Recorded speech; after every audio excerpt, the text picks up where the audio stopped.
ნეტავ რა დევს ამ თეთრ ყუთში.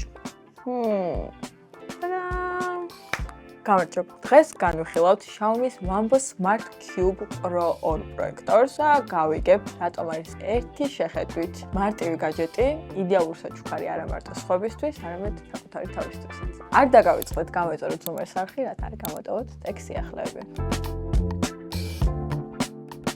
დავიწყოთ იმით, რომ Cube Pro 2-ს აქვს დახვეწილი დიზაინი და შესაბამისად უპრობლემოდ ინტეგრირდება თქვენს ინტერიერში. ის არიკავებს დიდ ადგილს და ადვილია მისი გადაადგილება ოთახიდან ოთახში. მას მოყვება დისტანციური პულტი, რომლითაც შეგიძლიათ მართოთ პროექტორის ფუნქციები. პროექტორს აქვს USB, HDMI და ჯეკის პორტი. მას აქვს 1080 Full HD რეზოლუცია. პრაქტიკაში ეს ნიშნავს, რომ თქვენ ღებულობთ გამოკვეთილ და მკაფიო გამოსახულებას, რაც იდეალურია როგორც გასართობი აქტივობებისთვის, ასევე სამუშაო პროცესებისთვისაც.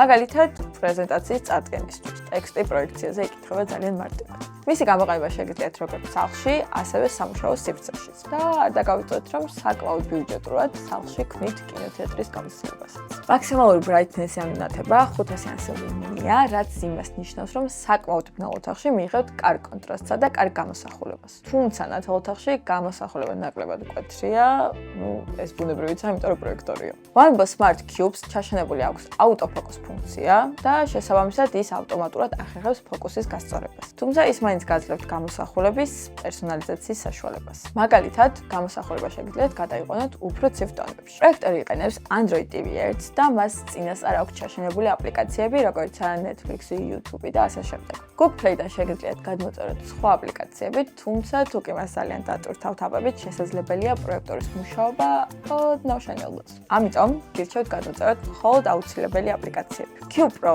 2-ს აქვს Chromecast მხარდაჭერა, სხვადასხვა Android მოწყობილობის ეკრანის კონტენტი უპრობლემოდ აისახება პროექციას. იქიდან გამომდინარე, რომ Chromecast-ი Wi-Fi-ის მხარდაჭერით ხორციელდება და დამოკიდებულია მისი სწრაფეზე, შესაბამისად ხანდახან კომპლექსურ ვიზუალებსა და პროგრამებს ოდნავ შეფერხებით გადასცემს. ისეთი სტაბილური და გამართული არ არის, როგორც კაბელით დაკავშირებისას. OnePlus პროექტორში ჩაშენებულია 8 ვატიანი სპიკერ სისტემა, რომელიც ანდარტულ კარგ აუდიო გამოცდილებას გთავაზობთ. თუმცა თუ კი სრული გაქვთ უფრო მაღალი ხარისხის საუნდი გქონდეთ, შეგიძლიათ დაუკავშიროთ სპიკერი. საჯეთში ჩაშენებული შიდა ვენტილაცია დისკომფორტს ნაკლებად შეგიქმნით, რადგან მისი ხმა არ აღემატება 28 დეციბელს. ამ გაჯეტით თქვენ ღებულობთ სახლის კინოთეატრს, დამატებით დიდ ეკრანს სამუშაოსთვის და მყუდრო ატმოსფეროს. ხო და თუ კი ფიქრობ, რომ ეს პრაქტიკული გაჯეტი კარგი საჩუქარია, შეგახსენებთ, რომ OnePlus Smart Cube 2 Pro გელოდება ზუმერში. კარგად!